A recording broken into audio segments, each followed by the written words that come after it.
कहानी की शुरुआत में हमें दिखाया जाता है कि कुछ रिपोर्टर अपने मेन कैरेक्टर से सवाल पूछ रहे होते हैं। तभी कोई रिपोर्टर कहता है, हंटर जिनू किम आपको कैसा लगा दुनिया का पहला ट्रिपल एस रैंक का हंटर बनकर। दूसरा रिपोर्टर कहता है, आप दुनिया के बेस्ट हंटर में से एक हैं, आपने 1 साल के अंदर ही कोरिया की टॉप रैंक पर पहुंच चुके हैं। तीसरा रिपोर्टर कहता है, क्या यह सच बात है कि आपको इंटरनेशनल हंटर एसोसिएशन से ऑफर मिला है। चौथा रिपोर्टर का था, ये डंजन बहुत ही हाई लेवल का है, तो आपका अंदर जाना में कैसा लग रहा है। और कोई रिपोर्टर कहता है कि क्या आप कुछ शब्द कहना चाहेंगे जो हंटर बनना चाहते हैं। तभी जिनू किम जो कहता है कि मुझे कोई मतलब नहीं है लोग मेरे पास क्या बोल रहे हैं, लेकिन रिपोर्टर्स ने पहले से ही डंजन को आसपास को घेर के रखा है। तभी किम कहता है, आई एम सॉरी मगर मैं जीतने पर फोकस करना चाहता हूँ। किम कहता है, लगता है कि सबको पता था कि मैं यही कहने वाला हूँ। किम कहता है, ये बात यह है कि मैं पहले आप लोगों को ही बचाऊंगा, मैं ये इस बात को कभी नहीं बदलूंगा, बस इतना ही कहना चाहता हूँ। रिपोर्टर्स कहने लगते हैं, कंट्रोवर्सी के बावजूद ये हमारा बेस्ट हीरो है, वाह। किम डंजन के अंदर जाने लगता है। तभी रिपोर्टर्स के बीच में से कोई कहता है, हंटर जिनू किम तुम क्या कहना चाहते हो जब तुमने सिविलियन पर हमला किया है। तो किम शॉक हो जाता है और कहता है, किम तुम क्या कहना चाहते हो। तभी उस इंसान को दिखाया जाता है जिसने अपने हीरो पर आरोप लगाया था। रिपोर्टर कहने लगते हैं, क्या हंटर किम ने डंजन क्लीनिंग टीम पर हमला किया है। वो आदमी फिर से कहने लगता है, लग रहा था कि तुमने उस आदमी को दीवार में पटक के मारा था, लेकिन मैं उसे पर्सनली जानता हूँ, इसलिए उसने मुझे काफ़ी चीज़ें बताई हैं। तभी वो आदमी क्रिंज सा स्माइल देता है और कहता है, दुनिया का सबसे पावरफुल इंसान चुप है। क्रिंज सा चेहरा बनाकर बोलता है कि तुम सब लोग इसे हेडलाइन नहीं बनाओगे, जबकि इसने बूढ़े आदमी पर हमला किया है। लोग आपस में बात करने लगते हैं और कहते हैं, तुमने सुना क्या, हंटर किम ने सिविलियन पर हमला किया है। और कोई कहता है, क्या तुमने इस सब रिकॉर्डिंग कर लिया है। किम उसकी तरफ देखता है और कहता है, बस ये परेशान करने के लिए रूमर्स हैं। और वो आदमी कहता है, गुड लक, आप जरूर जीतेंगे हमेशा। दुनिया के सबसे महान हंटर जिनू किम। और किम का सीन दिखाया जाता है जो पूरी तरह से गुस्से में होता है, और जो उसके साथी होते हैं वो बहुत घबराए हुए होते हैं।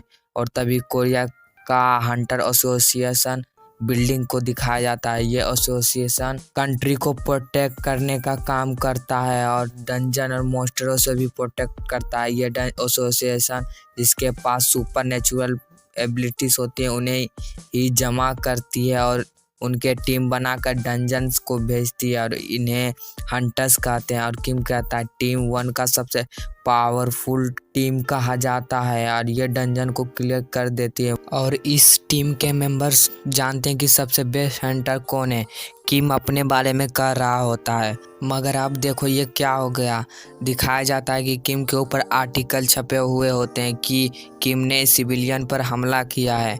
बहुत आर्टिकल होते हैं जिसमें किम के बारे में बुरी बातें लिखी होती है, और यूट्यूब पर दिखाया जाता है दुनिया का महान हंटर एक्सपोज, और वीडियो पर भी कभी बुरी कमेंट आई होती है। और किम उसी आर्टिकल और कमेंट्स को पढ़ रहा होता है तो उसे बहुत गुस्सा आ रहा होता है और कहता है, कौन है ये बास्टर्ड। और उसे सेक्रेटरी कहती है, क्या हुआ तुम्हें, क्या तुमने डंजन को क्लियर कर लिया है। किम गाड़ी से कहीं जा रहा होता है और कहता है, ये सब बातें और नहीं लीक होनी चाहिए। सेक्रेटरी कहती है, मैंने किया था। किम कहता है, तब भी ये बातें कैसे लीक हो गई हैं इंटरनेट पर। वैसे वो आदमी कौन था, कहाँ से था। सेक्रेटरी कहते हैं, वो कोई रिपोर्टर नहीं था। किम कहता है, तब उसे कैसे पता चला और वे कितने बकवास बातें कर रहा था। सेक्रेटरी कहती है, उस लड़के ने कहता है कि वो क्लीन टीम के लीडर जेनिटी पार्क का बेटा है। किम कहता है, डैम इट, लेकिन यही एक प्रॉब्लम नहीं है। सेक्रेटरी कहती है, आपके पास से बुरी बातें लीक हो रही हैं और ख़राब ना हो इसलिए आपको छुट्टी ले लेनी चाहिए। वैसे भी आपको शेड्यूल कुछ समय के लिए खाली है, तो इसी आप कुछ समय के लिए वेकेशन पर जा सकते हैं। किम गुस्से से कहता है, देखिए मिस ली, अगर चीज़ें कंट्रोल से बाहर हो गई तो मेरा करियर ख़त्म हो जाएगा।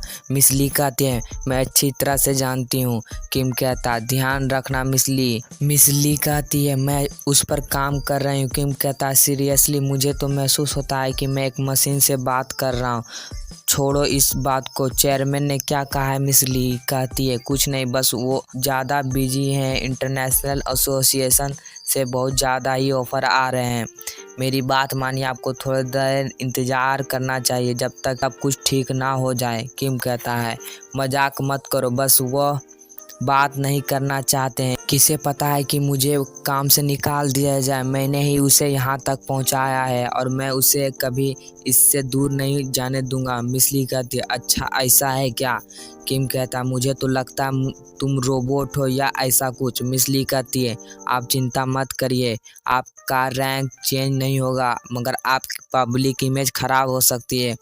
किम कहता है, ये अच्छा नहीं है। किम अपने हाथों को जोर से दबाता है और अपने मन में कहता, मैं बहुत गुस्से में था जब मैं डंजन को क्लियर करके आया था और मैंने आर्टिकल को मैंने पढ़ा था। किम कहा कि दुनिया का पहला एस रैंक का हंटर हूँ, कोरिया का यंगेस्ट हंटर और दुनिया का पहला ट्रिपल एस रैंक का हंटर हूँ, लेकिन मैं कोरिया का नहीं बल्कि पूरी दुनिया का नंबर 1 हंटर हूँ और मुझे इंटरनेशनल हंटर एसोसिएशन से भी बहुत ज़्यादा ऑफ़र मिला है, मगर मेरा सारा अचीवमेंट बस 1 सेकंड में ही ख़त्म हो जाएगा।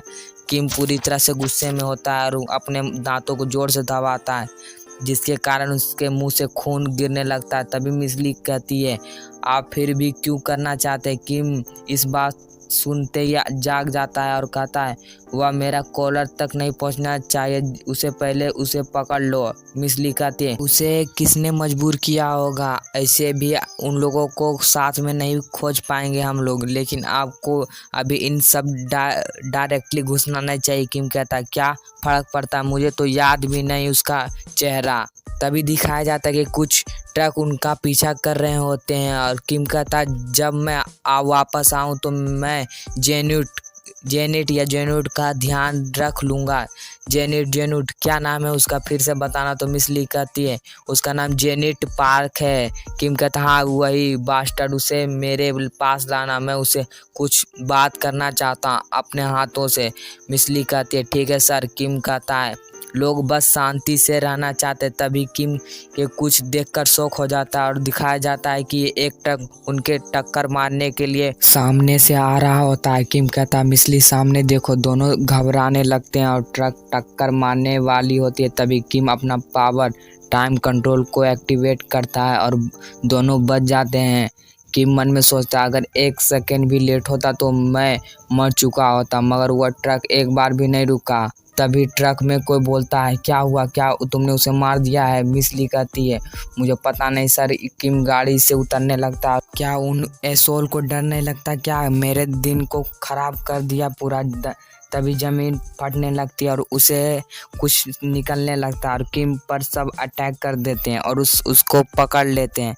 किम मन में सोचता है, ये तो मुझे फंसने के लिए जाल था, मैं तो हिल भी नहीं पा रहा हूँ। तभी एक ट्रक उसे टक्कर मारने के लिए आ रहा होता है। किम पीछे देखता है, किम मगर कुछ नहीं कर पाता और कहता है, मैं तो कुछ नहीं कर पा रहा हूँ, और ट्रक से उसे टक्कर मार देती है, जिसके कारण किम की आंखें बाहर आ जाती हैं और मुंह से भी खून निकलने लगता है। और सामने से भी एक ट्रक और आ जाता है, उसे बीच में कुचल देता है। वहाँ पर बहुत बड़ा ब्लास्ट होता है और वहाँ पर बहुत सारी आग फैल जाती है, मगर किम को कुछ नहीं होता। किम जिंदा होता है और आग के बीच में खड़ा होता है और हंसने लगता है, हा हा हा।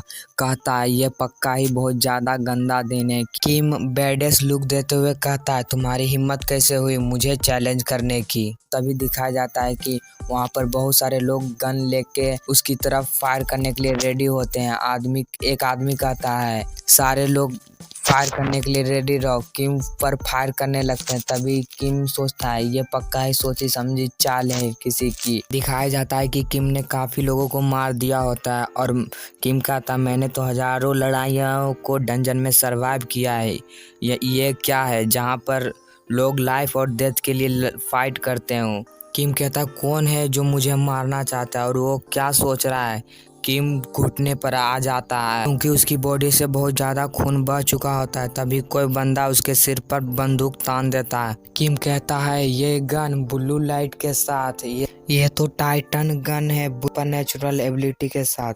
किम कहता है ये डैम, ये तो बहुत ज्यादा खतरनाक है, और वह बंदा गोली चला देता है। तभी किम मरने लगता है। तभी सिस्टम का विंडो ओपन होता है। उसमें दिखाया जाता है कि आपको बहुत ज़्यादा डैमेज हुआ है, आपके लंग्स, दिल और लीवर और ब्रेन में, बॉडी में भी बहुत ज़्यादा डैमेज हुआ है। हम आपको रिवाइव करने का कोशिश कर रहे हैं, मगर आप मर चुके हैं। और वे लोग किम को पानी में फेंक देते हैं और किम पानी में डूबने लगता है। और तभी फिर से सिस्टम का विंडो ओपन होता है और उसमें लिखा होता है आपके मरने से आपको एक हिडन स्किल अनलॉक हुई है जिसका नाम है कर्मा। इसकी वजह से आपको 10 साल पास्ट में भेजा जाता है। और तभी दिखाया जाता है कि कोई मरे हुए गोगलिन मॉन्स्टरों को बोरियों में भर रहा होता है। तभी किम को दिखाते हैं जो क्लीनिंग टीम में काम कर रहा होता है। क्लीनिंग टीम का लीडर कहता है जल्दी करो, हम लोगों के पास सिर्फ 45 मिनट बचे हैं, हमें दूसरे डंजन में भी जाना है। यहाँ पर ही देखो कुछ बॉडीज पड़ी है, साफ करो इसे जल्दी। यहाँ देखो तुम एक जगह भूल चुके, इसे भी साफ करो। कोई आदमी कहता है किम जल्दी बॉडीज को जमा करो। और तभी दिखाया जाता है कि फिर से सिस्टम का विंडो ओपन होता है। उसमें दिखाया जाता है कि आपको डंजन क्लीन टीम में भेजा गया है, वो भी सुपर नेचुरल एबिलिटी मैनेजमेंट के साथ। किम गाली देते हुए कहता है इसने तो मेरे नाक में दम करके रखा है। किम सपना देख रहा होता है। जब वो मरने वाला तो तब का सीन किम अपने सपने में देख रहा होता है। किम सपने में मरते ही डर कर जाग जाता है और चिल्लाने लगता है। किम बेड पर उठकर कहता है ये कैसा सपना था और मैं यहाँ कैसे सोया हूँ और मेरी पूरी बॉडी अकड़ गई है लगता है। तभी किम सामने देखता है। दिखाया जाता है कि वो घर बहुत ज्यादा गंदा होता है। किम देखता है ये तो 26 स्क्वायर मीटर अपार्टमेंट है। वो भी लगता है कि ये तो सुअर का घर जैसा है। हाँ ये मेरा घर नहीं है, तो मेरे बाथरूम से भी छोटा है। क्या तो ये मिसली का घर है? मगर ये तो लगता तो नहीं है। और ऐसे भी वो मुझे अपने घर में आने भी नहीं देती थी। क्या इसका मतलब ये दुनिया खत्म हो गई है? किम खड़ा होता है और कहता है तो मैं हूँ कहाँ? तभी किम के सामने सिस्टम का विंडो ओपन होता है और उस सिस्टम में लिखा होता है कि आप मर चुके हैं, आपके हिडन स्किल के कारण आप जिंदा हैं और आपने इस अचीव कर लिया है। किम कहता मतलब मैं मर चुका हूँ। सीट ये तो कॉमिक के जैसा है। किम अपनी शक्ल को आईने में देखता है और कहता है ये तो मेरा फेस 10 साल पास्ट का है। मुझे एग्जैक्ट तो नहीं पता मगर मैं अभी 28 साल का हूँ। किम कहता है ये मेरे साथ क्या हो रहा है? फिर किम कहता है कि सिस्टम का विंडो ओपन हो। तभी सिस्टम का विंडो ओपन होता है। उसमें दिखाया जाता है हिडन स्किल कर्मा और आपको इस स्किल के इफेक्ट्स दिखाए जाते हैं। फिर हमें कर्मा स्किल के बारे में बताया जाता है। इसको प्राप्त करने के लिए हमें मरना होता है और इसको मिलते ही आपको 10 साल पीछे भेजा जाता है और इसको आप कभी भी कैंसिल नहीं कर सकते। इस सब को पढ़ के डर जाता है और पीछे जाने लगता है। और किम कहता है ये सब सपना नहीं है क्या? तो इसका मतलब है मैं मर चुका हूँ। तभी सिस्टम में फिर से पॉपअप होता है और उसमें लिखा होता है आपका जॉब असाइन किया गया है डंजन क्लीनिंग टीम के लिए।